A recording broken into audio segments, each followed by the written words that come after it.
I was muted. Good morning, good evening, good night, good afternoon, depending on where you are joining us from. We are so excited that you're in the room with us today. I am happy that each one of us is ready to take something home. Everyone is ready to learn. Before we do anything, allow me to request Sister to pray for us. Sister Mary, please. Yes, thank you, Daktari. Let us pray in the name of the Father and the Son and the Holy Spirit. Amen. Our loving God, we thank you for this special opportunity once more. We thank you for the gift of one another. As we continue with these classes, loving God, I pray that you may send the Holy Spirit upon each and every one of us here, Lord, and continue strengthen, especially our major leader, Sister Christine, who has been helping us so that we can share this wonderful knowledge to others. We bring before you, loving God, those who have been affected by the floods, that as we discuss the issue of sustainable development, education for development, Lord, we may share these fruits of our knowledge, the skills of our knowledge, Lord. Open for us the ways so that your people may be relieved. All these are asked through Christ our Lord. Amen. Amen. Kwa jina la Baba na Mwana na Roho Mtakatifu. Amina. Amen. Amen. Oh my. Oh my. Thank you so much, Rotich, for your message. I'm so humbled this morning. I want to welcome each one of you for joining us today. We have participants joining us from different countries across the globe. There are those that have pledged that they are coming. There are those that are already here. We have participants joining us from Kenya, who are actually the majority. We have participants from Zambia. We have participants from Uganda, the United Kingdom, Mozambique, Rwanda, Ghana, Tanzania, Uganda, South Sudan, the United States of America, Canada, Ethiopia, Liberia, and you know what? Today we have a participant joining us from Egypt. We are blessed that every Sunday we are having a new country coming in, and I am really so excited that we are going global, and global we are. Today is a very special day because we are going to start doing what we have been saying we want to do. That is what I want us to start doing. Let me just see if I can be able to project this. If I'm not able to share, then Fanuel, how are you? I'm fine, thank you, Daktari, and good to see you. Good. Let me see. I hope you are seeing my screen now. Perfect. Awesome. Thank you so much. So, friends, maybe you allow me to invite our program friend from Egypt to just say hi. Daktari, Doc, are you there? Just, I hope he has joined. We'll find out.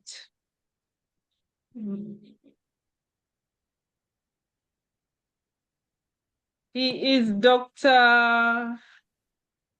Abdel Wahab Mohsen. Doctor, are you there? Or please unmute yourself. I'm not able to pronounce your full name as it is. Okay. Yeah, with time, if he's not yet ready, we will give him an opportunity to say hi to us as we continue. So today we are going to continue with our discussion on the Sustainable Development Goals. But today we are focusing on goal number 13. Who can tell me what is goal number 13 focusing on? Goal number 13. Anybody? Climate. Climate? Just climate? Climate action. Very good. Climate action. So that is what we are focusing on today. And we are not just going to discuss about climate action. We want to discuss about solutions, a solution that we have come up with and how we are going to implement this solution to help everyone who wants to make a difference in their institutions, to make a difference in their countries, to make a difference in their homes. And so before I get there, I want to remind us of a few mantras that we have been looking at. MAD, make a difference. Always purpose to make a difference every day, anywhere and everywhere. Go beyond the obvious. Don't just stop where everybody expects you to stop. Go beyond and challenge the world that you are able to do that which they think you cannot do. Give love, get love. When you give love, you get love back. Remember, I said give love to yourself, give love to others, and give love to the planet. If you give love to the planet will give love back to you. Just like the background of my screen, if you look at it, it is so green, so beautiful, so nice, because the people living around this place have taken care of the environment. They've not cut down those trees. They've left them there. And so every other part where people are living, it is vibrant because the people are taking care of the planet. Triple L, lifelong learner. Be a lifelong learner. Purpose to learn every day because learning will never end. Always where there is an opportunity, if you are able, even if there are programs that you need to pay for, if you are able, pay for them and continue learning. Because if you learn, you become knowledgeable. And when you are knowledgeable, you are powerful because knowledge is power. Lil, learn, inspire, lead. If you want to be a leader, an effective leader, purpose to learn. And as you learn, purpose to inspire your team. I came to realize that if you want to see results, even from the students that we teach, those of us who are teachers, if you just go to class and just teach without inspiring, those students come out and get nothing at all. But if you inspire them in the process of learning, those students will be great citizens wherever they will be at that particular time and even in the future. Where? Work with excellence. Always purpose to work with excellence. Whatever you are doing, go for the best and give the best. Focus on results. In education for sustainable development, we always go for the results. It's not just about doing things for the sake of it. We are doing things and we are looking at the results. What are we achieving at the end? So measuring, whatever you are doing, make sure it is measurable. Ngu, never ever give up. Never ever give up. When you start doing something, those who've been working with me, the journey of education for sustainable development since 2015, can testify that I have never given up because I know what we are offering is valuable to everyone in the globe. forever new. Whatever comes to you, whether it is coming to you with the same person or with another person, treat it as though it is forever new. If you look at it as if it is forever new, then you're going to benefit from it. So, small acts of kindness. Always show kindness, even if it is in a small way. That is why I usually say, I am blessed to be a blessing. And I will never stop doing what God has sent me to do. Because if God has blessed me with this knowledge, what good will it do to me if I keep it with me and don't give it out? I believe if I give it out, I bless and bless many people, and that is one way of me showing kindness. What is your way of showing kindness? Heart, peaceful at all times. As an ambassador of sustainability, purpose to spread peace. That is why one of the areas we focus on is about peace, Sustainable Development Goal number 16. Yeah, let us promote peace wherever we are. Do something new, always DSN. Always do something new, try something new. Don't remain with what you already have. If you have this, do something new today so that you see if you can get different results that are better than what you've already received. And the next one is Dean, do it now. If you have a dream, if you have a calling, do it now. Don't wait. Don't procrastinate. Don't say, I will do it tomorrow. If you do it now, then you have started the journey of making a difference. Last week, that is what I gave you. And today I want to give you something new, and I'm calling it lead. So this mantra, live your dream. Each one of us has had a dream. Whether you dreamt when you were young, when you are whatever age, or this age where you are, purpose to live your dream. Always look for a way to get there and live your dream. And today you are going to see that I am actually living my dream, because what I'm going to present to you today with my brother Fanuel Ondele is something that is like I am now achieving. I have achieved and I am happy. And as we do this, we are doing this on behalf of the various organizations that have empowered me to be who I am today. And the first one will be Loani, Leaders of All Nations International. I want to appreciate Professor Caroline Makaka for trusting me and entrusting me with the whole of Kenya to lead Kenya for Loani. And then we have ESD Kenya, Education for Sustainable Development Movement in Kenya, that I initiated in 2018. And we are on and we are doing well. And then now we have KEN, the Kenya Canadian Empowerment Network, where I am a co-founder and CEO here in Canada. And now the platform that we are learning from called Edu Growth for Sustainable Development that I initiated as soon as I came to Canada last year. The very first Sunday we started learning and we have never stopped. I want to thank God because you have been there, and because you have been there, we can never stop learning. And today we are adding something on top of this, and we are going to unveil this as we start learning. So next Sunday, you are going to see another logo that God has blessed us with, because we want to make a sustainable change. We are looking for a way to get a clear direction, motivate others, and also shape the path for you and for ourselves.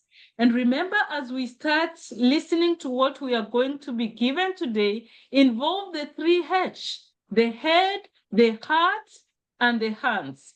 And so the head stands for the information that is in here, to treat it as new and learn. take it to the heart. Start relating with it. Ask yourself, how can this help me? How can this help me to be of importance to somebody else? And take it down to the hands. Don't just think about it. Go and start doing something about it. The hands stand for implementation. So the head, the heart, and the hands, very powerful. I will always talk about this everywhere and every time I get an opportunity to address anybody. And today, lesson 17, we are going to do this facilitation with Fanuel Ondele, but Fanuel is going to take the lead as I support in the facilitation. Fanuel, please introduce yourself and get us started. Yeah, thank you so much, Daktari.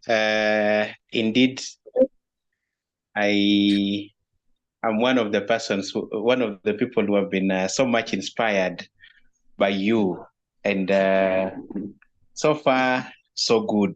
I want to thank everybody for being part of this initiative. The journey for ESD and just making an impact in this world is something that everybody should be part of, if not being part of it already. One of the things that of the mantras, I think I'll make reference to the mantras that you have enlisted. Being a lifelong learner, one of the things that I love most is just learning and learning and learning and learning, because through learning you get new knowledge, and you learn and unlearn until, it never stops. So I will be doing a presentation, and part of it is just I've borrowed a lot from the lessons that I've learned in this platform.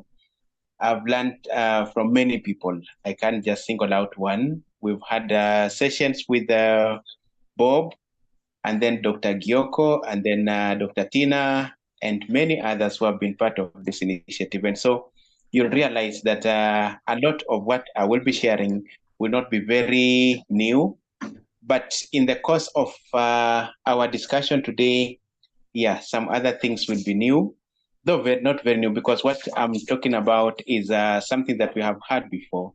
I'll be depending more on the projection from Daktari on your end as we move along. Okay, so yes, the first slide is okay. Now I'll just take an example of the things that have happened in our context, like in Kenya right now, especially for those who are not Kenyans. We've had serious floods. This week has been quite better. In fact, I believe probably from the projections of this week and the results from the meteorological department have informed the opening of the schools on Monday, because there have been an extended time of opening for around 2 to 3 weeks. Now, that's just one of the many problems that the globe is facing currently. I know in different parts of the world, there are different challenges, but all of them allude to the fact that the globe is already crying, and crying because we have been part of the problems. We have tampered with the ecosystem from the way it was originally meant to be, and that's why we have to pay for it. And so I've just explained that some of the pressing issues, I've talked of the floods. There are other places we're having hurricanes. There are other places we're having extreme drought, and many other places and many other challenges that are affecting us. So all these problems, they call for leadership. In fact, they call for a transformative action that can bring a lasting change. And this lasting change is a sustainable change, because we are doing this not just to make things better for us, like the current generation, but to do it for the generations to come. And that is what sustainable development is all about. That what we can do today, it does not just become beneficial to us, but it also benefits the generations to come. So the change that we need has to be sustainable, and this change has to be lasting. And we are supposed to initiate this change. You can all attest to the fact that the change process is not easy. At one point, Dr. Bob told us that some people are at the downloading stage. I mean, we just want to copy the status quo as it is. So if you go to an organization, probably to an individual, or maybe to a school, you say, we are doing ABCD. Some of the teachers or some of the heads, and not just in schools, would be like, no, that program sounds a bit strange. How will it happen? How is the change supposed to be? Because the problems are global. So how can a simple action that I want to do, how will it translate to a positive impact globally? So it's not easy. It has to be progressive. And one thing that Bob told us, that ESD is a mindset, and we have to change the minds. And a better way to change the minds is to influence the younger generation, because when they grow up knowing that the problems that are affecting us, we are part of the problems or the positive agents, and we can be part of the solution. So if they grow up knowing that, then it creates a sense of hope that at some point along the continuum, we might have a better world, or we will have a better world. Let me not use the word might. And so we have to be deliberate and take action. We have to be creative. We have to be innovative. We have to keep learning. We have to research. We have to unlearn some of the knowledge that we have accumulated.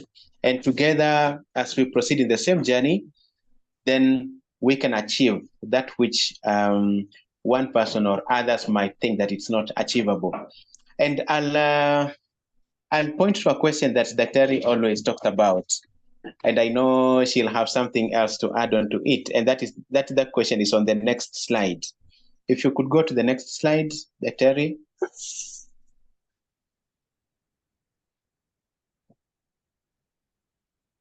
Dr. You can move to the next slide. Yes. Yeah. So, yes, take it up, Dr. Yeah, that is the question that I've always asked. If we don't take action, who will? I mean, many a times we go to boardrooms, we have conferences, we have serious conversations concerning the challenges that are facing the globe, concerning the challenges that are facing our countries. We have sat in very good conferences where people are discussing real serious topics, and they are really giving very good insights. But most of the time we stop there. So that is where the challenge begins, that you have the information, you have been empowered, you have been given the skills, you have been given the knowledge, you have the attitude, you have been inspired to go and make this difference. But the moment you leave that room, the moment you leave that occasion, the moment you leave that country that you have just gone to represent your country in a conference, in a conversation, that is always the end. Sometimes we don't even come back to share with our colleagues what we received, or what we discussed, or what we shared ourselves. It ends with us. Sometimes we just write reports and maybe share with the CEOs, and that is the end. But the thing is, my friends, we need to get to a point where we need to ask the question, if I don't take action, who will? So we have to start doing something. Start now. Start doing something small, using what you have. In Education for Sustainable Development, we encourage everyone to use locally available resources. That which you have. It doesn't have to be very expensive. If it doesn't have to have a very huge budget for you to start making the difference we are talking about in the world. Start with what you have, start small, start where you are, and make the first step of taking action. Because if you don't, who will? If I don't, Fanuel, if you don't, who will? Yeah, that's very true. That's very true. No one else will take the initiative. And in fact, two things that you have said important. Do it now. And previously, we also talked about something.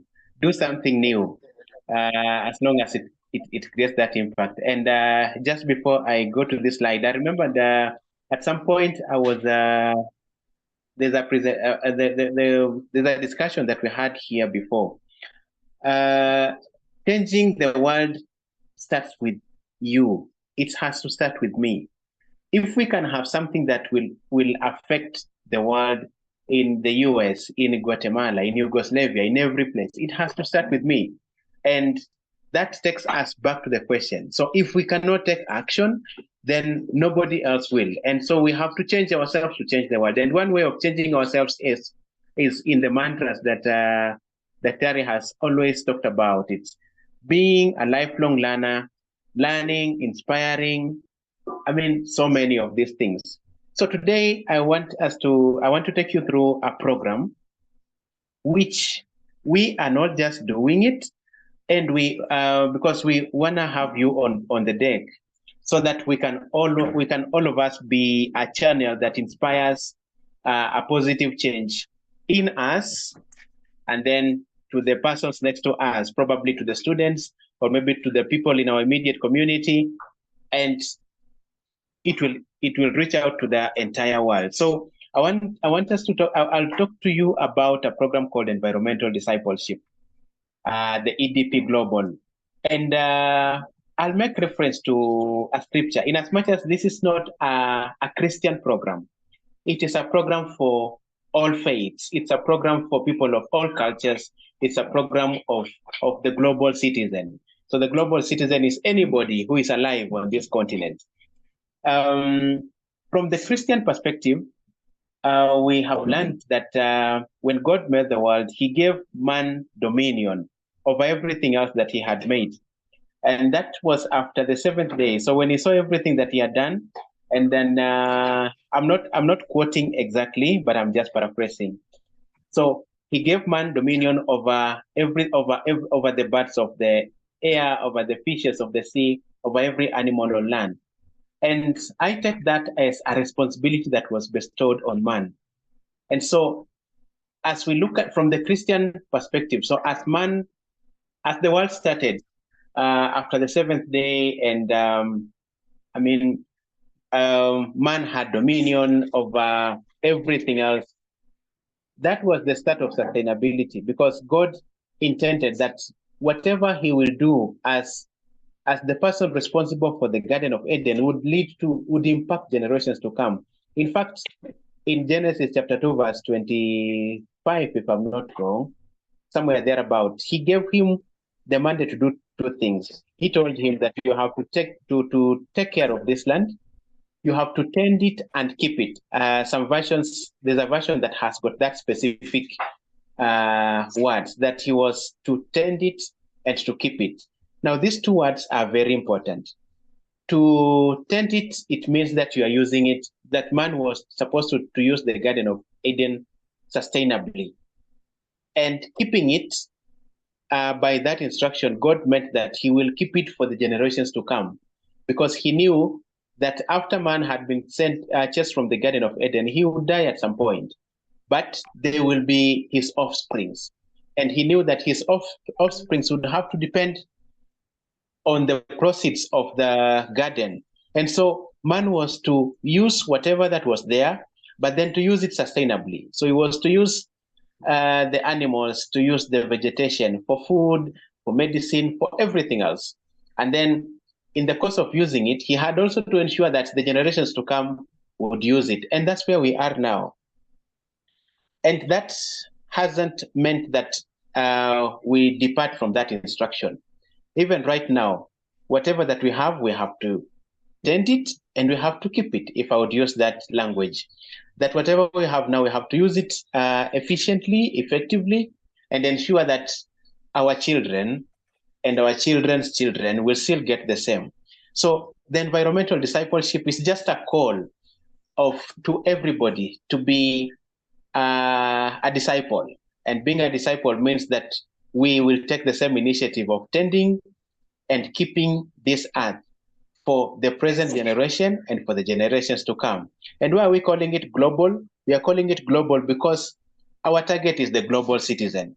We are targeting that student in Nairobi, in Mombasa, in Eldoret. We are targeting that student in Rwanda, that student in Egypt, in Israel, in the US, in South Africa, and all the corners of this earth. And that's why we are having a global call for everybody to be a disciple, for everybody to be an environmental steward. So environmental discipleship is about discipleship is about a stewardship of the environment.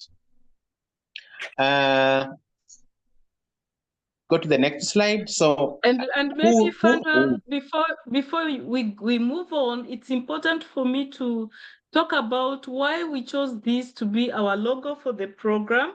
If you look at the colors that we have used, the color scheme of orange and green, these are always associated with vibrancy, energy, and nature.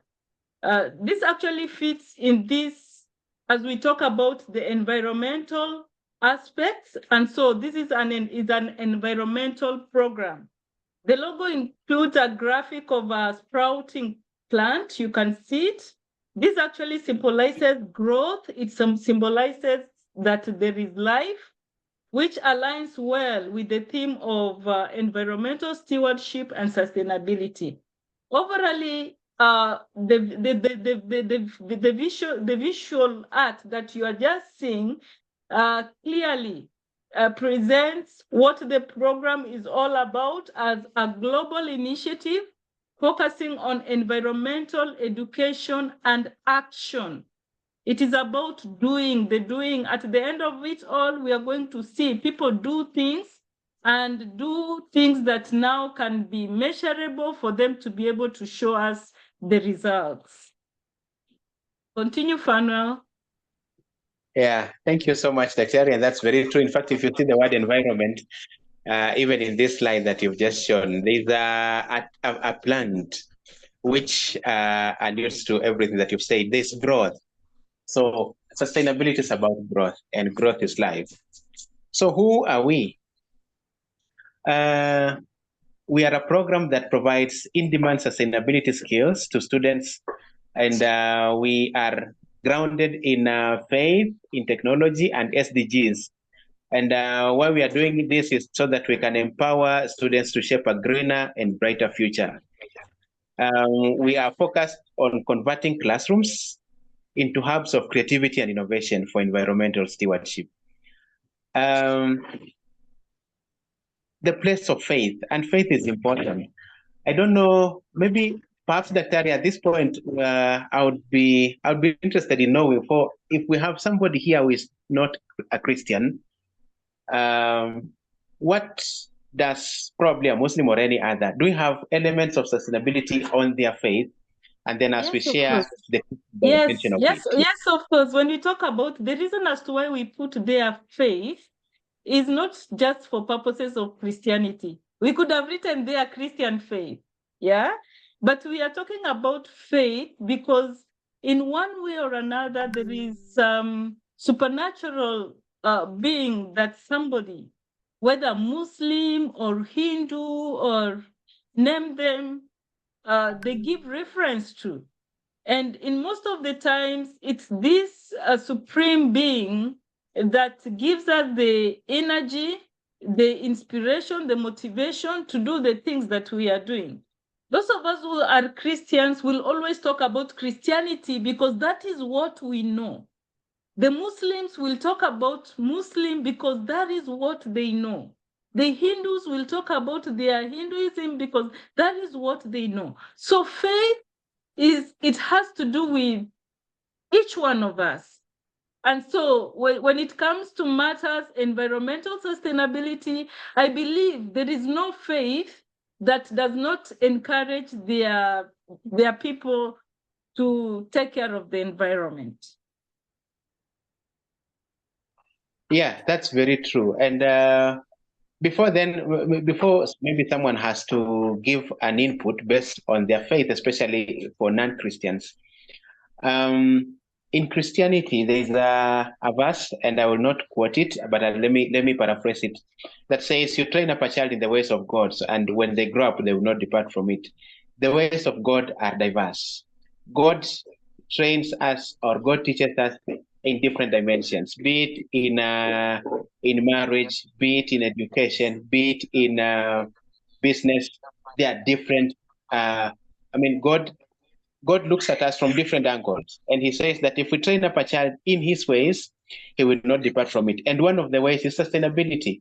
And I've just given reference to the instruction in the Garden of Eden and Genesis to tend the garden and to keep it. And so our focus on students, be it at junior secondary level in Kenya, or higher or high schools, or even higher education, that when a student has to learn this, when they are graduating, suppose they are in higher education, then they'll have a realization that they have a calling, they have a goal to be part of the solutions to the challenges affecting sustainable development. Perhaps maybe let me stop at that. Yes, and so we're actually focusing on converting our classrooms into hubs of creativity and innovation for environmental stewardship. Because we realized that as much as we are telling the teachers, the educators about education for sustainable development, most of us just learn, and we are not able to get down and do it with the students. Remember, education for sustainable development is education that enables us to meet our needs today without compromising the ability of the future generation to meet their own needs.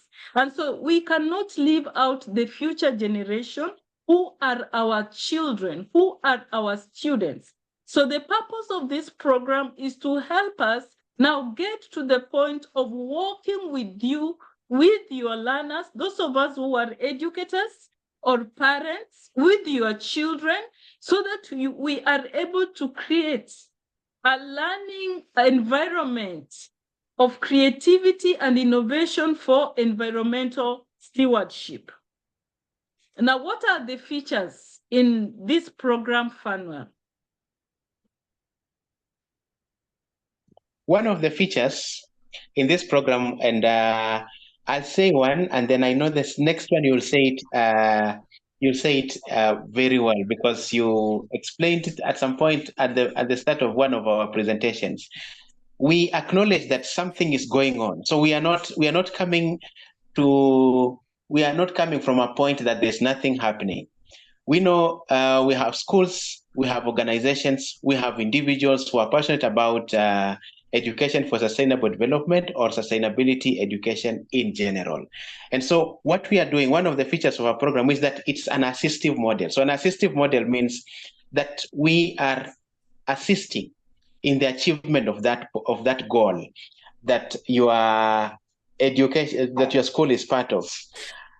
At one point, Dr. you explained something very, very important. You say that one of the things that we do is we are not really training teachers. And I want to put that in quotes, because it's hard to train somebody. And I know Dr. you'll say it very well, because training means someone has to follow systematically exactly the thing that you are telling them to do. But we are just facilitating learning. Dr. perhaps you can tell it again. Yes, of course. I usually say we facilitate learning. We don't train. Because when you train someone, this is, the world over keeps on talking about training people. It's very difficult to train a person, because if you are training a person, then it means that person will just do things the exact way you have trained them to do them. We can train an animal like a dog. We can train a cat. For example, you can train a cat to know that this is where it's supposed to go for a short cut or a long cut. You understand? You can train a dog to know that at this time it's supposed to come for its meals. At this time it's supposed to go and play. At this time, you can train a dog. But for a person, allow the person to breathe. So if you are maybe having a conversation like the one we are having, that is why at some point we will pause and ask you to contribute, because we are facilitating learning so that we learn as you learn. In the process, we all benefit. And so we will be facilitating learning in the Sustainable Development Goals, enhancing the school's ability to advance their education for sustainable development efforts.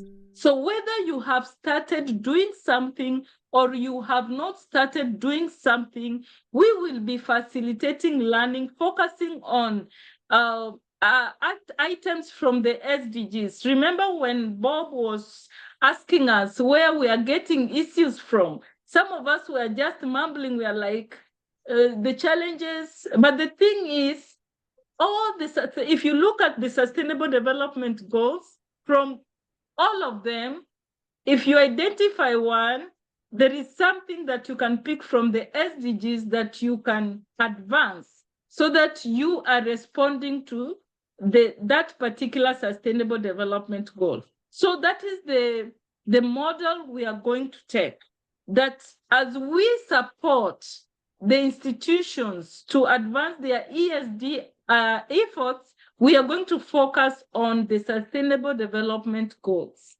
And so we also offer global citizenship education through digital education and exchange and our global forum. Manuel, maybe you can expound on this. Yeah, so what that means is that for the schools and for everybody else that is in the program, we meet on, so the digital exchange, we meet online digitally for the students, especially now for the students who will be in the program, to exchange, to benchmark, to share insights, because we know that the challenges that are facing us are different in different parts of the world, in as much as all of them are alluding to the same thing. And so a better way for us to understand the world from different perspectives is through global citizenship education, probably, just a minute, through digital exchange, sorry. And that points us to one of the driving motto, if I would say that one of our driving mottos is that we learn with the world. So in this program, we don't just learn about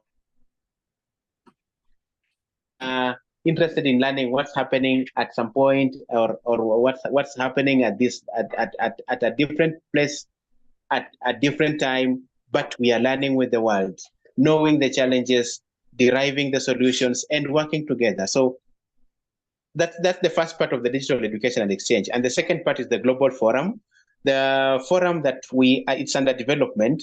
So the forum will be a one place where teachers and students and any other person that will be on board, we can interact and share ideas. You remember, like right now we are on Zoom, but then after our session is ended, we can only meet again on Zoom or in the WhatsApp groups, and sometimes we cannot have all of them.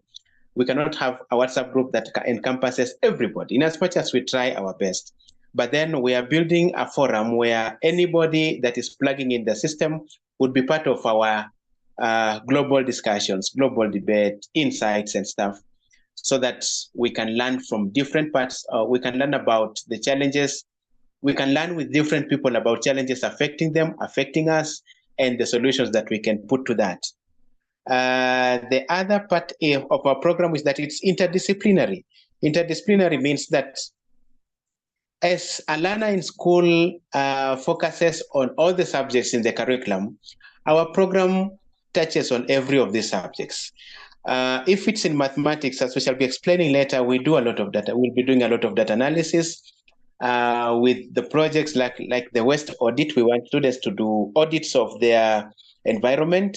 We'll be having students develop indices that helps us to map or to make projections about green spaces, about vegetation at different points. And so we'll be using mathematical skills to do that. We are focusing on the science. And in fact, the whole thing is about the science, of the environment and different aspects of different or diversities of that. We are not talking about technology and how would we use technology, because now that we are in the technological era, and because this is now what we have, how can we use it to improve or better our life and also better the life of those that are coming after us? Business studies will be using concepts of business concepts in multiple ways. Like students will be looking at, if we can make up this innovation, how can we upscale it to different, to have an impact in their communities? How do we market it? How do we reach out to stakeholders? How do we craft up proposals? That's part of the business studies that we shall be embracing. Geography, talk about biology and chemistry and different. So it's an interdisciplinary program, and that tells you that we are not focusing on one teacher being the patron of the program. A business studies teacher is invited, an ICT teacher is invited, a geography teacher is invited, a mathematics, a teacher of English or Kiswahili or any other language. It's a 3-year program, which starts with the foundation. So the foundation is just laying the ground with students understanding issues about ecosystems, about biodiversity, how have we contributed to making it better, to spoiling it up, and how can we be part of the people that are offering the solutions. And then we proceed in the second year with innovation master classes. And innovation master classes will have students to learn about digital storytelling, aspects of animations, gamification in learning, because we are looking at how can children make an impact in the current world. I know if, for those who have children, I meet some parents and they say, the moment I'm in the house and my phone is on the table, the baby has just picked it up.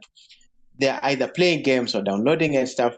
And so we are in the technological era. And then so the question is, how can we inspire our children to use technology in the best way possible?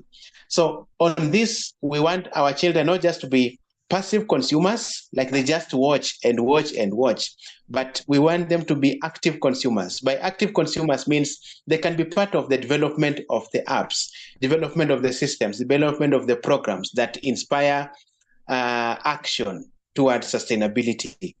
The other thing is the third year has a lot of project implementation, management, evaluation, and assessment for impact analysis. And the other part, which Dr. also would say it in a better way, because one of the things we've been talking about is making ESD involving the community. And Dr. probably would take it up. How we are focusing or projecting our community our program to have a community impact. Yeah, education for sustainable development should not just end at the institution level. It should be able to get out and impact on the community. And that is the only way we can be making a difference. I want to use an example of a school that did really great in Nakuru.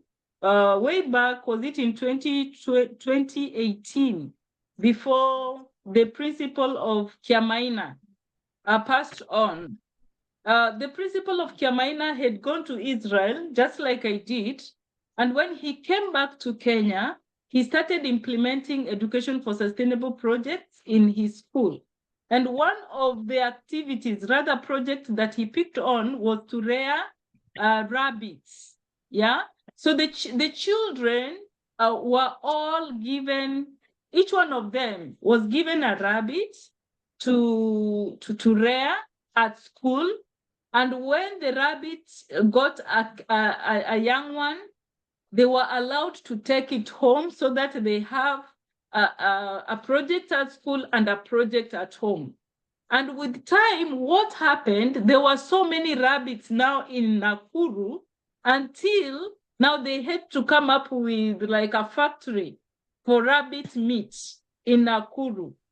So it was really amazing, because now even parents were involved in what their children were doing. And so the parents were supporting their children to manage their projects at home, and there was a market for them in the city of Nakuru. And so everybody came to know what Kiamaina was doing then. And so that is just a simple example on how we can impact on the community. So the things that the students will be doing, or the learners will be doing in the learning institutions, they will not just end there. We will be able to take them to the community level. And at some point, we'll have to engage the community members to come and assist in the learning process, because some of the personnel, especially those of us who are already out of the public service, those who are retired, you are now in the community and you have this knowledge. You can now bring it in and support the learners as you go out and do the same in maybe your churches, wherever you are fellowshipping with your friends. And so there will be that linkage between what we are doing in the learning institutions and what is happening in the community. And so it will be seen that something is happening to make a difference through education for sustainable development. Yeah, that's very awesome.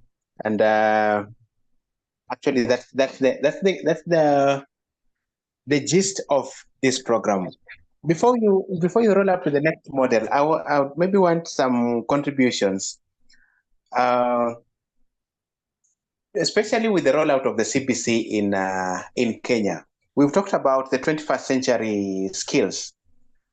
Which are they? Maybe we could, if somebody would mute and say, which are some of the 21st century skills that you know of, or in the chats? So maybe let's use the chat box. Let's start using the chat box. And before we go further, allow me to invite our new friend from Egypt, Dr. Amb.Dr.Christine. I'm sorry, I'm not able to pronounce your name. Please say hi to us and give us your insights, depending on what you've just heard we are doing. Okay, good evening, everyone. I'm happy to join for the first time. Good evening. I am Amb.Dr.Christine from Egypt, Cairo, Egypt. I'm African and I'm proud. I am a civil engineer. I graduated from Cairo University Civil Engineering. I got a PhD, Doctor of Philosophy in Civil Engineering. I'm working as a technical director for one of the leading consulting office in Cairo, and we have many projects in MENA region and Africa.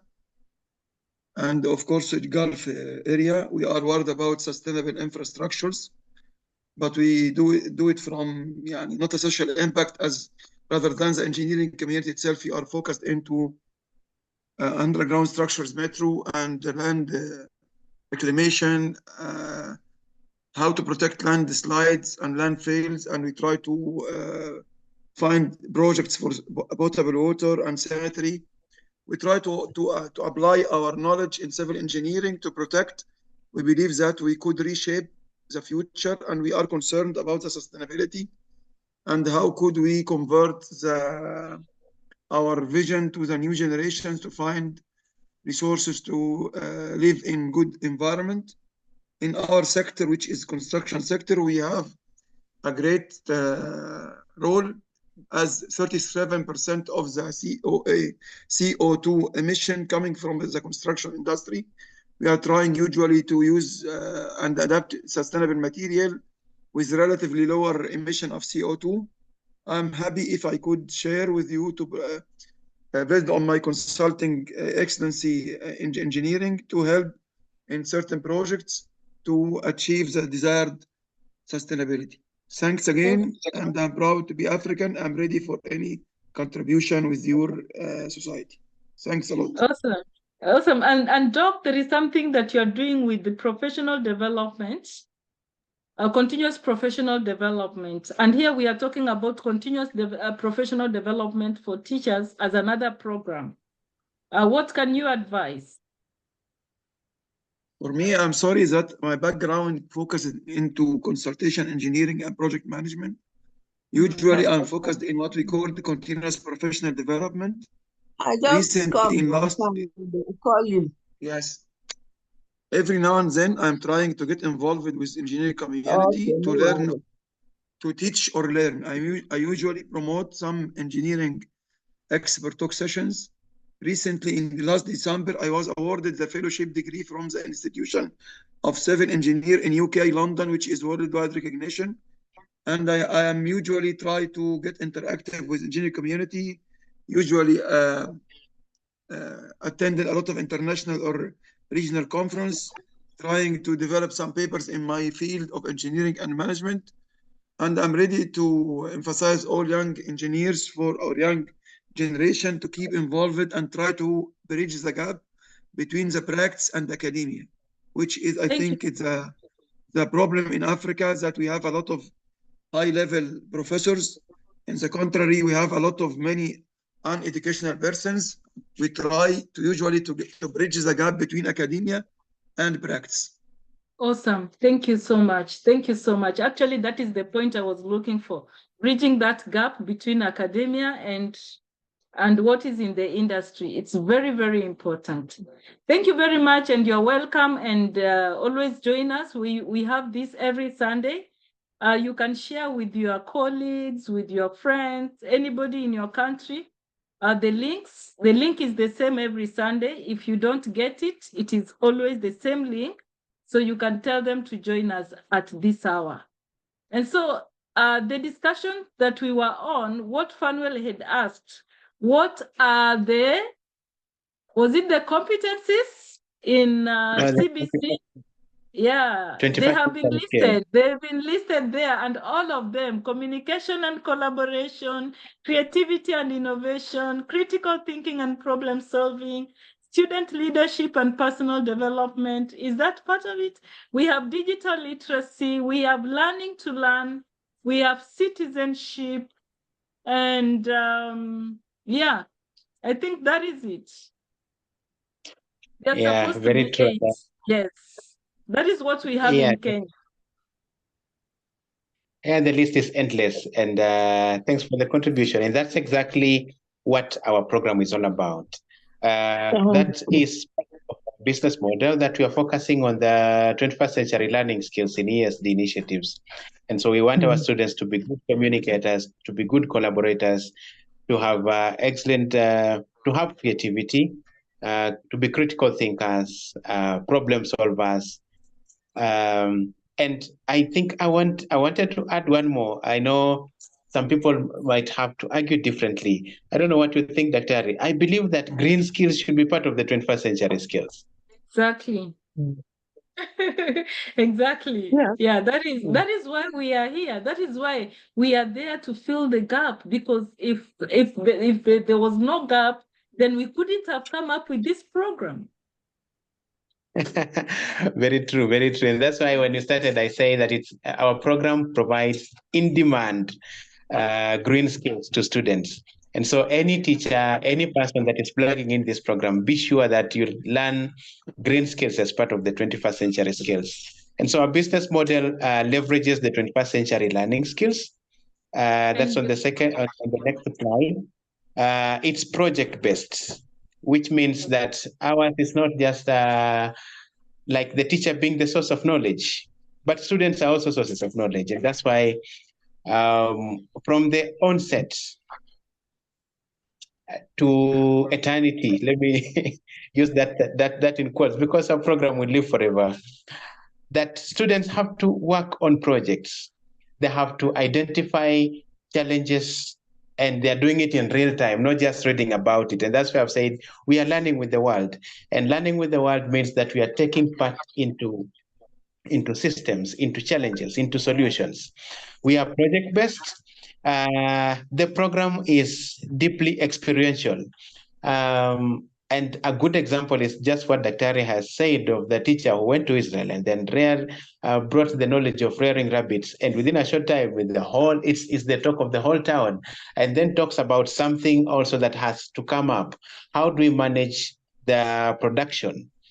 And it's just a whole interesting idea that brings sustainability. And the other part is the synchronous and the asynchronous aspect of the program, and I believe that you would better explain this, because that's part of whatever we are doing even right now. Yeah? Yep, exactly. There is synchronous and asynchronous learning, in that we will be having face-to-face sessions at some point, and we will also be using the online platforms for us to deliver and to be able to have the exchange programs, like people from Egypt and people from Kenya, people from Rwanda and people from Zambia, students from Ghana and students from Zimbabwe. I mean, we have to use the asynchronous mode for them to be able to do the exchange before we get the opportunity of these students probably visiting or exchanging, like having an exchange program where they can go to one country and the others come to their country, so that they can learn together. Exactly. And that even points to our vision. Our vision is to cultivate a global community of eco-conscious leaders. And the eco-conscious leaders are now the students that we are trying to bring about. So we don't just want a student who knows how to solve a problem, but then that student should know how to do it from a leadership dimension. They can transform their communities and drive sustainable change. So that's our vision, is to cultivate a global community of eco-conscious leaders empowered to drive sustainable change and preserve our planet for future generations. And we are doing this through innovative education and collaboration. We want to nurture a generation of environmentally responsible leaders who are equipped with faith-based principles, with technology, and have an understanding of the sustainable development. Quickly, I'll run you through the goals and objectives. We want to foster environmental awareness and stewardship. And this is through educating students about the importance of environmental conservation. Like we said, I know schools and teachers have done this already, and that's why even as we explain this, we are an assistive model, and our goals should add value to whatever that teachers you have done or you are currently doing. So we want to foster environmental awareness and stewardship. Then the second thing, we want to promote sustainable development practices. We want students who can make responsible choices as they are young, even as they grow, and that will mean even as they become older, then they will have a good grasp of whatever needs to be done, not just by them, but by the communities that they'll have impacted. The other thing is that we want to cultivate the 21st century learning skills in the students. So we want our students to be critical thinkers, to be problem solvers, students who are innovators, and students who are good collaborators in the same way. Because when we want our students to create solutions, they should be able to explain it to their immediate communities and even to the global communities. And we want to empower student leadership. Like I said, we want to have a student who is an innovator and at the same time who is a leader. The merger of the two would be a good blend in bringing sustainable change, and as far as environmental, in as far as stewardship of the environment is concerned. And then the thing that is in our hearts is the global citizenship. So we want students to make choices that impact their friends globally. We want to depart from a point where we talk of online safety, and online safety is a good thing, but you see online safety just focusing on how can I be safe. But now when we have a global citizenship, then that person is looking at how can the other person be also safe, meaning that if the other person is safe, it means whatever that I'm doing is also contributing to that safety. And so for us to build global citizenship, we want people who are not just looking at things from their corner, but looking at how the same is impacting their friends globally. So that explains the global citizenship. Yes, yeah. And so, and that is why we usually say we are encouraging everyone to move away from I, me, myself, to us, we, so that we are talking about us, we are talking about we are talking about you know, our togetherness. Maybe that way we will be able to we will be able to promote ethical aspects like empathy, you know, feeling for others, so that we are able to do the right thing that will not damage the other person, and in the process will be taking care of the environment. Yeah, that's true. And now the other thing which I've already talked about is the program structure and its different phases. A 3-year program which starts at the foundation, then innovation masterclasses, and project development. So this project development is the development of a community impact project, because at the end of the day, we want to have projects, we have systems, we have innovations that are making an impact at the immediate environment and impacting the world. And that brings me to something that Dr. Rio talked about it before, called globalization. Yep. You want to add Yes. something to it? Yeah. Of course, we are talking about globalization, thinking globally but acting locally, because the challenges we have are local, they are not global. But the way we can approach the challenges that we have can be in a global way. And so that is why we are focusing on the Sustainable Development Goals. The Sustainable Development Goals are global, but the challenges that we are facing are local. And so that is why we will have to maintain the use of localization. And so, Fanuel, what are our various phases and components in achieving what we have said we want to achieve? Yeah, that's true. And now that schools are opening, and for the schools that are already into it, we will start with something called a Waste Audit Project. And a Waste Audit Project, that is the entry project. So we want to have students to do an audit of the waste in their school, starting from their class, and then the school looking at the dustbins, and even the pits where they pour out their waste. What kind of waste is generated in the school? Can they group it? And then after grouping, so what happens? So the benefit of the waste audit project is so that it informs a waste management plan. So when we are saying that this is how we need to recycle the waste, we'll be talking about it from an evidence-based background.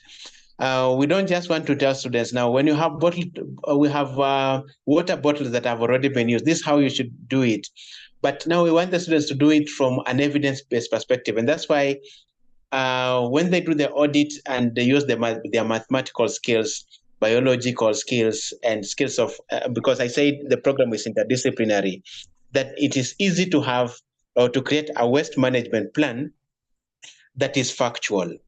And I think in the past, Dr. you have done a project on waste, and I believe part of that you focused on the 7 R's or the 5 R's of waste management. Initially, we have always known that it's reduce, recycle. Maybe you could explain more on that. Yeah, of course. When we talk about the 7 R's of sustainability, this is something I'm also so passionate about, because when you start talking about waste management, you have to start from the point of refusing. Yeah. What is it that you can say no to? Yeah. Is it supposed to be waste? If it's not supposed to be waste, then it shouldn't be waste. If for example, there is this aspect of plastic containers. It's a menace all over the world. Is it possible for us to refuse the factories to stop manufacturing plastics? You know, from that point, we'll have refused. When they come to your place, is it possible for you to say, no, instead of plastic, let me go for glass, which is probably environmental friendly? So the second R is reduce. If I cannot refuse completely, can I reduce? As in, if I cannot say no to these many plastics, is it possible to reduce by using maybe a big container like the 20 liters plastic bottle to get water for my family and put it in a dispenser instead of using the 500 milliliter bottles so that I have so many of them in my house. So can we reduce? The third R is reuse. Now that we have reduced, is it possible to reuse it? For example, can that 20-liter plastic bottle be reused as a garden on your veranda? I mean, can you reuse what you can reuse instead of throwing it away? The fourth R is recycle.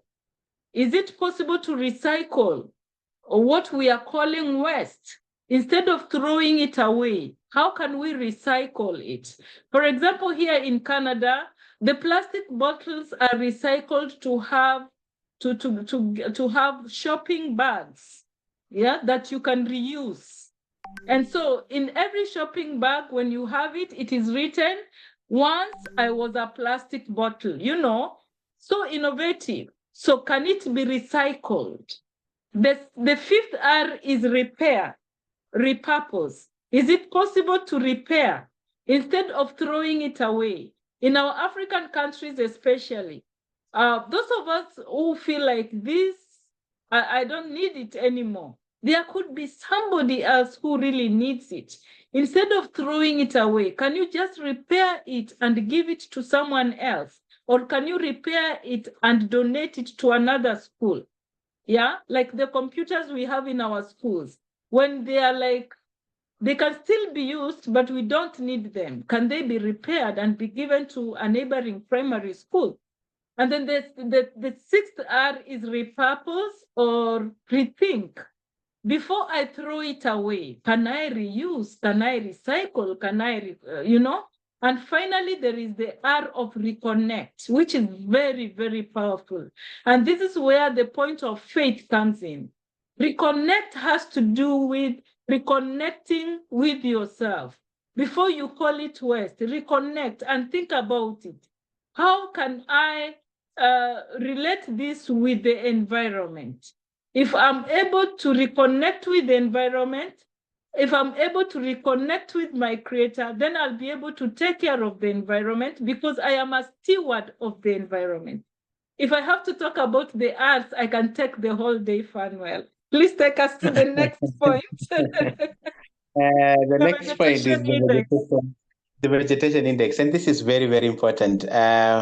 For us in Kenya, you've seen on Friday, we had a holiday of tree planting and commemorating the people who had died by the floods. And I'm interested with the tree planting part. So what we will do with the vegetation index, we want students to take stock of what have been the past successes of the tree planting initiatives. Can we go to the field and see that the trees we planted actually grew? And this is a challenge, especially in urban centers. We plant a tree, the next day they are eaten by the goats or the cows. And then we also have another tree planting day. But the question that we have always asked ourselves is, does anybody know whether they grew or not? And so what we want to do with the vegetation index is to identify or to check the vegetation cover, the density, the species, the different kinds of trees that people are planting. What trees did the people grow? Like just for the trees that were planted on Friday, I think it would be important if I would get a school at the end of this term to tell us. People planted more of fruit trees. They planted more of avocados, the guavas, the others. The students are helping the community to know if they were not fruit trees, maybe they were grevilleas, maybe they were eucalyptus. Does the community know the maturity period, the impact, which trees should be grown where? I had somebody talk on TV that, and this is not in bad taste, that the trees that we are planting, maybe the soil has, and the soil still have a lot of water, and it might impact their ability to grow. Perhaps maybe we would have waited a bit to have a tree planting holiday if I would have that. But then I don't want to be judgmental.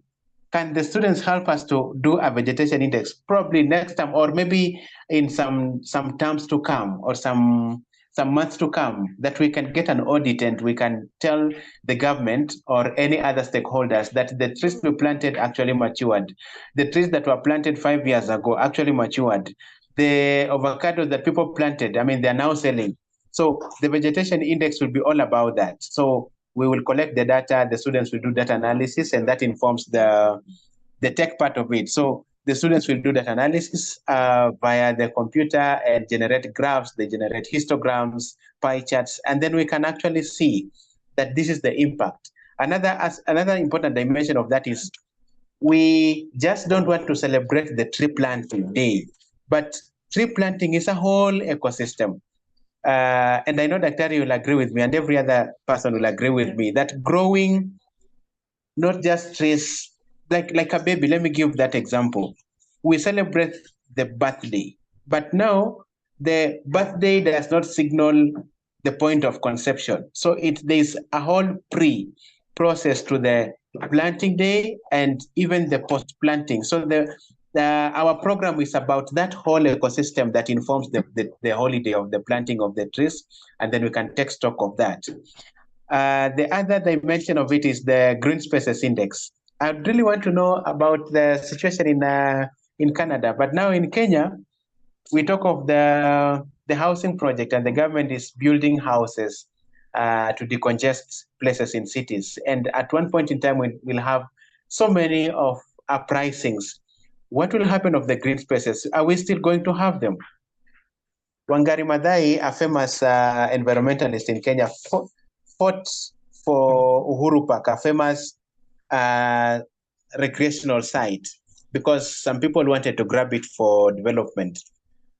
And these green spaces that are remaining, or the ones that will be left, is it important to know or to collect data about their sizes, about the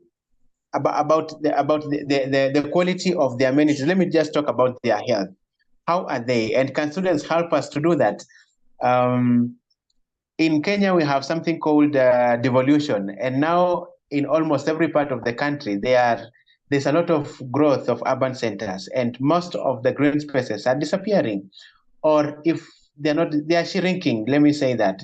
So we want students to take the lead in collecting some data on what needs to happen, and even giving recommendations on what can be done to leverage the situation so that we remain green, so that we don't lack green spaces. The other thing in the slide, which I think there is a typo, we have something called the green career pathways. There's a lot of, and the green career pathways, I think that you can tell it better, that with sustainability, there are new careers. With technology, there are other careers which are fading off so fast, and there are new careers coming up. And what a better way that they are coming up from the corner of green. So our green career pathways would inform careers in that, but in that perspective. Would you love to say something about that?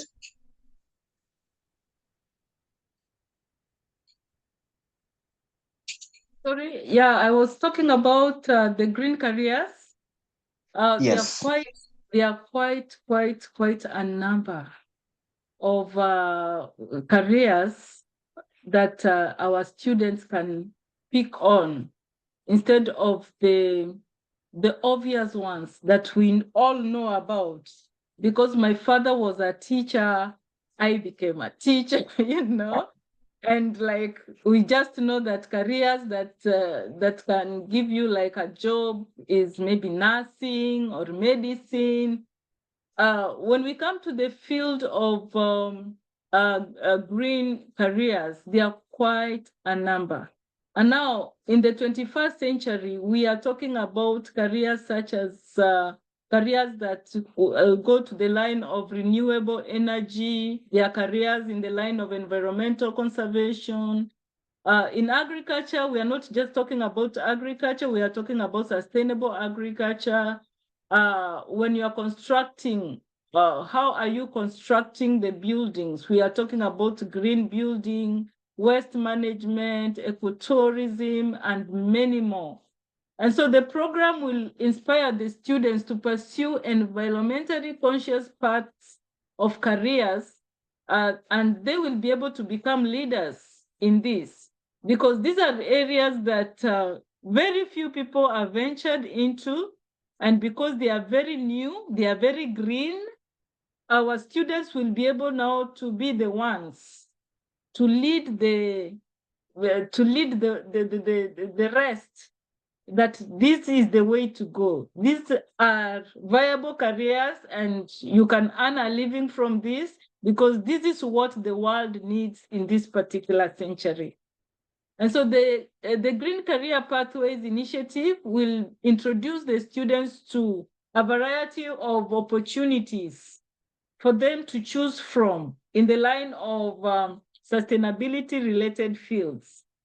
There are so many, and we will be able to tell them what each of these careers entail and what will be required of them, so that even in the academic line, they are able to focus on what they really need to be able to go through this pathway of green careers.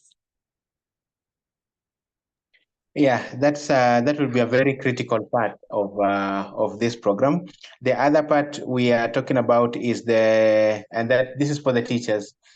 The teachers' continuous professional development, and this will be very important because it's just capacity building, and like as we have said before, an assistive model. And so the better way to do the assistive is to also have the capacity, building capacity in teachers, just to enhance not just the delivery of the global of this global initiative, but also the skills and the insights from the continuous professional development program we have would be applicable in other learning areas, because now that sustainability cuts across like every subject, then it's important for us to get the new insights, new skills, or different ways of how we can deliver this program. I want to be a bit fast because of time. So we have a rich curriculum, and with Dr. Tina, you can be sure that this curriculum is not just something that we picked from anywhere. This is something that is very impactful. So we have a rich curriculum that blends different aspects of the green skills, which we believe and know that from climate action to just awareness to technological innovations and creativity, that this curriculum is going to have a change in the pedagogical approaches, in the teaching, in the learning aspects of sustainability education. We'll have different levels of student engagement in this program. Of importance is, and it's something that we have said before, is the project-based learning dimension. So from the onset, so we want students to engage in projects, from the West audit, whatever that we've mentioned, and others, because one of the things that we shall be doing is have the students to learn something called Internet of Things. And with the Internet of Things, then we shall have students learning about smart systems. And so the activities that students will do, we cannot say that they will do ABCD, because creativity and innovation is diverse. We cannot restrict them to any one line. So we're just giving some of the projects or activities that our students will be engaged in, but it's quite diverse. We shall be having interactive workshops and activities, synchronous and asynchronous, like Dr. Tina had explained. The digital learning platforms, we also expect to have field trips to enhance the experiential learning component, and an important part of it will be peer collaboration and mentorship. Through the virtual platforms we shall have, we want students to benchmark and see what their friends in other places are doing, and even the teachers alike.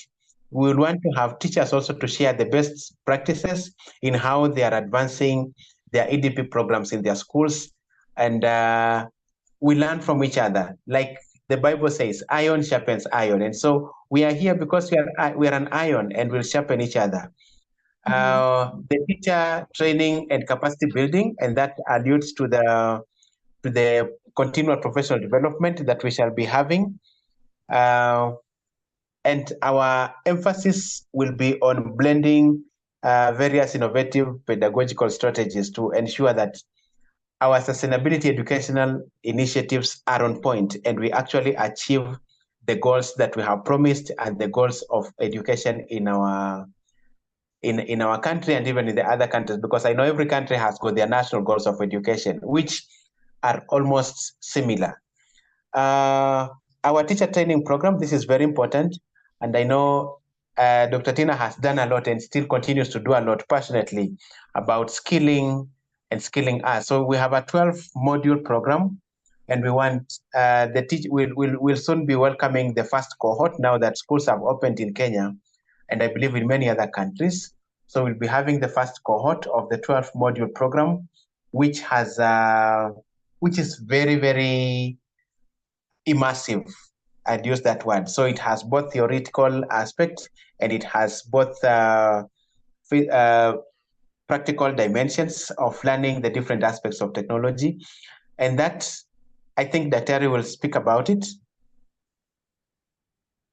Yeah, because we don't just want to do like, we've done this for a while. We've been on this platform just talking and talking and talking, but we want to now help you, if you're a teacher, to go practical. As Fanuel has already said, we have 12 modules covering a diverse range of thematic areas that are very crucial. And these are areas that you will apply to support the students. Because the emphasis here is more on assessment and evaluation, because we want to see what results are you coming up with, depending or considering the kind of project. Remember, we've talked about it's going to be project-based learning.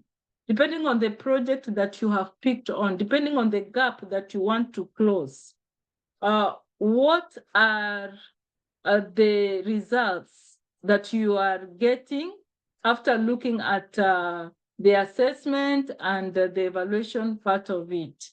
And so this will be more of a progressive assessment. It's not like you will be assessed just at once. As the project grows, we will be able to assess, or rather together we will be able to look at the progress, how you are progressing on, what you need to know more in terms of knowledge and skills, depending on what you already have, probably looking at the previous module you've covered and so on and so forth, because this will ensure that we don't only go for the head, but we also go for the heart and the hands. Because this program for teachers is actually very flexible, because it is both online and offline. For those who are in Kenya, we will have physical facilitators who will be coming to where you are to support you at the point of where you have implemented the project. And so there will be that place-based mode of learning at the same time, because we will be accommodating people with diverse needs, teachers with diverse needs, depending on your preference. That means even the teachers of SNE, special needs, are taken care of. And so you don't have to worry that I have this special need and I really want to do these activities. How am I going to do it? How will I be assisted? We have thought about you and we are going to take care of you. And so that brings us to the level of community engagement in the program. Fanuel. Yeah, that's true. One of the things that we want to have is something called community impact projects, which I've already talked about. So the community impact project is it's a project that the students will have to pick and do based on the analysis of the challenges that are affecting them. You remember we talked about localization, thinking globally, acting locally. And so we want students to develop a project. They'll identify, they'll plan, then they'll implement sustainability initiatives of solving that particular problem. So it's highly experiential. And on this, we want to have something that Dr. talked about it sometimes before, called VAC, for you who remember, vibrant, active, and connected communities. And what a better way for it to start with students in schools who are pioneering solutions to specific sustainability issues in their locality. So we'll have a high level of community engagement, starting with the research of from different perspectives based on whatever the students will have picked. So we don't want to say that they'll do ABCD, but it's them who will identify based on the coaching and the mentorship that you as the teacher, who will be the mentor of the students in how they'll be doing it. There'll also be technological integration in the program. Like we've said, and when we are talking about the digital exchange, we are in the 21st century, and while physical meeting is important, and we'll try to attain that, but sometimes where we are limited, technology makes it easier for us to meet. Like right now, we are having Dr. I did capture that name clearly, from Egypt. And we have some people from Nigeria, from Ghana, from different places, and we are all platform. And so the concept of digital exchange will come in handy, and that's why we will need a school to have some computers and some internet access. But where they don't have, we pray that as we progress, we can be part of the solution, that we can put some computers from Sorry, allow me to mute. Who is that? Enos, please, the baby. We love babies. Whose baby is crying? Yeah, sorry. Okay, continue. Okay, so we want a school to have some computers, not many, because I'm using the word computer. Someone would be thinking, do we need 100 of them? No, even as little as 5 would be enough. So that, and that would also be based on the student device ratio. We just want computers that are ideal. I may not really advise on the specific number, because the students that you have in your schools are different based on number. And so we just want computers, let me use that generically, computers and internet access, especially for connectivity on for digital exchange. But if you don't have internet and you have computers, that's still ideal, because for the students to do something like data analysis of the waste audits or to develop the indices, then just a computer without internet would really work. And so that's part of whatever we shall be will expect. I know I have really had to rush because of time, and I so know. Yeah. that comes to I the know. question. That brings us the question: are you ready Yeah, to be part maybe of we this can journey? engage the participants. Maybe they can ask questions at this point. Sure. If there is any part that you feel like you really needed more explanation, how this is going to be done, how you can be engaged, or what was not very clear, it's your time. You can ask a question or you can share an insight. I usually say that you don't have to just always like ask questions. You can also give an insight on what you are taking home. So the floor is open for everyone. You can open your mic and be the first one to speak. Susan, yeah, I saw your hand up. Yes. Yeah. Thank you, Doctor. My name is Susan Luswata, and I'm joining from Uganda, Kampala. Thank you. I am a learning facilitator here in Uganda. Mm-hmm. And first of all, I would like to say that I am very honored to be part of this group, to listen in, because this is something that I'm very, very passionate about. Awesome. The skills and the project globalization, looking at the sustainable goals and how learners can use them. I don't know how you are talking about other countries like Ghana, Egypt. I was wondering if there were schools in Uganda that would be interested. How can we how can we join you? Thank you. Okay, thank you very much, Susan. I will give you my contact and Fanuel's contact. We will engage. We will engage so that we guide you on how we can connect and how we can start working with you. Okay, So you thank don't you very have to much. worry. Yeah. Okay. You don't have to worry. Maybe Fanuel, you can type your WhatsApp number there and also type my WhatsApp, the Canadian line, because if you use the Kenyan line, it's not easy to get me at all times. Yeah. Okay, Any other thank you.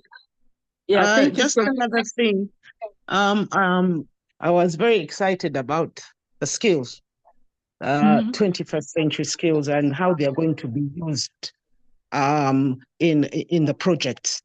In Uganda, we have a new curriculum, and some of those skills are being used right now, but they are used deliberately in lessons. That the actual skill learning begins in the classroom, then from the classroom, it goes into a project, and then the project goes into the community.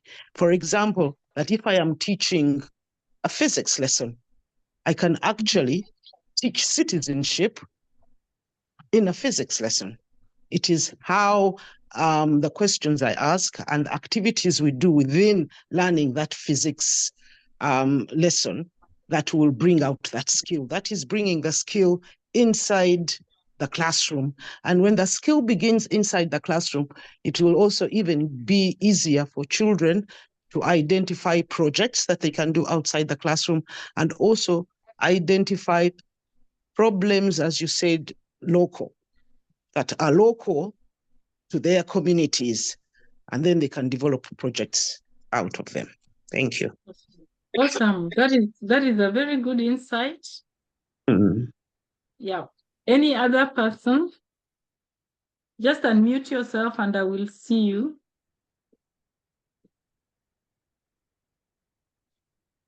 Okay. Yes, Dr. Yes, thank you, sister. Go ahead. Yeah, just a quick question. I would like to thank both of you and have a question. This is like a full program for 3 years. Yep. Maybe I would like to know the requirement. Maybe if Fanuel post his telephone, I can inquire more because it's like a full program that somebody can engage in fully. So those requirements will be helpful. Thank you. Yeah, so that we can share also with others, because as we are now experiencing a flood in Kenya, this is one of the ways to promote to nurture our Mother Earth. And I've seen Fanuel has put his number. Thank you. Yeah, those are our contacts. And so Fanuel, you can continue. You are asking if they are ready to join the journey. Yeah, I was asking anyone who is ready to join the journey, please join us now. You only need to, I've shared my number. You can WhatsApp, and then we'll begin the process. Just a simple process. Then we'll send an invitation to the school, and then we will have to sign a privacy policy with the school regarding the use of data, because we want to be very keen on that. And then we get started. We just want the schools will have to get their materials, because we've done the curriculums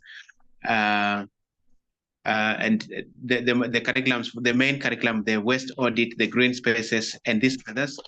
And then we plan based on the school calendar when we are doing the particular projects. Of great importance is to plan the Green Career Pathways workshop. So we'll want to engage the students at the school level and have different facilitators from different fields to talk to the students about the different careers they can plug in when they are finishing, and when they are finishing school. And some of the careers in the 21st century, students don't need to have finished schools. Anything that people do online, you don't need the online. I always tell some people it's a very interesting platform. The internet will give you skills and will not ask you your previous background. As long as you are ready to learn, you will learn. You want to make money, you'll make money. You want to impact people, you will learn how to impact, and you will do that. So that's what we want to do. I welcome everybody and anybody and everybody on deck. Yeah, so I think that brings me to the end of the program. I'll give back to you, Dr. for the... Is it for, just one small question, is it for secondary school or also for primary school? Every institution, primary, secondary, university, teacher training colleges, education for sustainable development. Remember, we said it's for everyone. So we are taking care of any and every institution that wants to come on board. Thank you very much. There is sunshine. There is always some sunshine at the end of the tunnel. So a new day has come. There is new life. There is new hope. So it is not just about us just meeting online every Sunday. Of course, our Sunday sessions will continue, remember? And we might now adjust in a few ways. If you engage in the program, we will know how to go about everything. So you don't have to worry about that because we have God ahead of us. And so I want to say thank you very much for taking time just to learn with us. Remember, live your dream. Live your dream. I forgot to share the registration form. Just before you go, anybody with an insight, somebody to say thank you to Fanuel, to thank God for the program, because now this is a dream come true for Dr. Tina. Remember, I told you this has been my dream ever since, but now it is coming to be true, miraculously, so to say. Good. Anybody with something to say?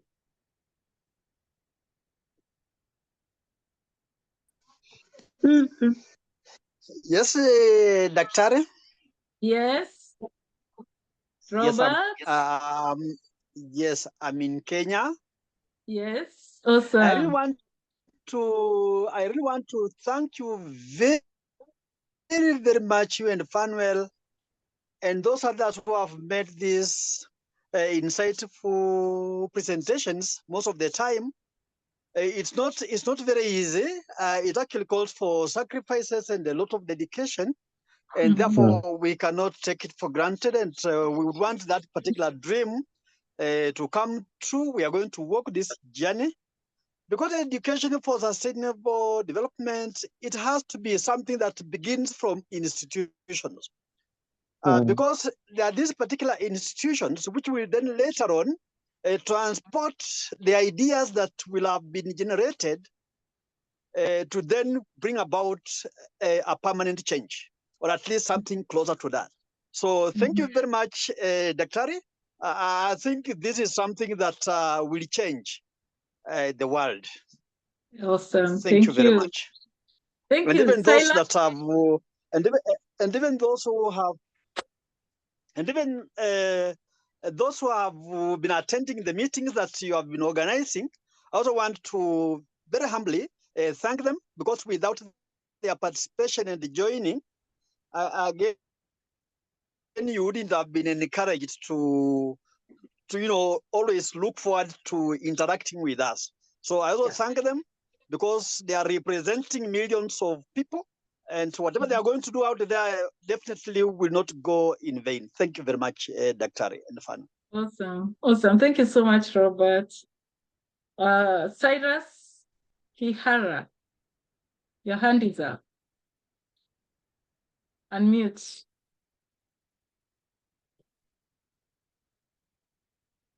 Cyrus? Okay. Maybe you didn't want to say something? Okay. Anybody else? I don't want to close anyone. And now I want to take a picture of us. If you can just show your face, if you are able. but I have your names. Are you able to show your face? Good. Very beautiful and handsome men. Thank you so much. And mothers in the room, happy Mother's Day. Happy Mother's Day. Mother's Day to you. Yeah, yeah. It was such Happy Mother's Day. a wonderful day. Awesome. Thank you so much. Can anyone see me? Yeah, Can anyone good. see me? I have Blessed night. yeah, Corinne. You're saying Can something? anyone see me? Corinne? It's dark, but I can see you. Thank you. Good. We have come to the end of our program. Who feels like they just want to shout a word before we go away? Sembatia, you've not talked today, Florence. Hello. Hello. That is great, Doctor. It was wonderful. It was wonderful. I'm up in air. Where are you today? Are you in Kenya Today today? I'm around, but my camera is not working. Oh, okay. You're in which country are you today? I'm in Uganda. You're in Uganda. Thank you so much. Awesome. You're Thank welcome. you. Awesome. Yeah, Khadija, can you say the final prayer for us? Okay. Let us pray. I will pray in Arabic, and then at the end we're going to say Amen or Amen. Awesome. Okay. Thank you. Okay. أعوذ بالله من الشيطان الرجيم. بسم الله الرحمن الرحيم. الحمد لله رب العالمين الرحمن الرحيم مالك يوم الدين إياك نعبد وإياك نستعين اهدنا الصراط المستقيم صراط الذين أنعمت عليهم غير المغضوب عليهم ولا الضالين آمين. Amen. Amen. Thank you. Amen. Thank you so much. Thank you, good people, and Amen. God bless you. Enjoy the week. Remember, go beyond the obvious. Give your best to the world, and don't wait for a gift. Just do your best and move on, and God will know how to reward you. And so, yeah, Amen. goodbye, and Bye. have a good night. Those in those countries, Kenya, Egypt, it's at night, Doctor. Yes. Yeah. Bye, Good night. yes. Good night. Those in Right. Uganda, Good have a night. good night. Daktari, God Good night, bless you. everyone. Thank you. Good night. Thank you. Good Good night. night. Have a nice Okay. week ahead. You A too. nice Thank week you. ahead.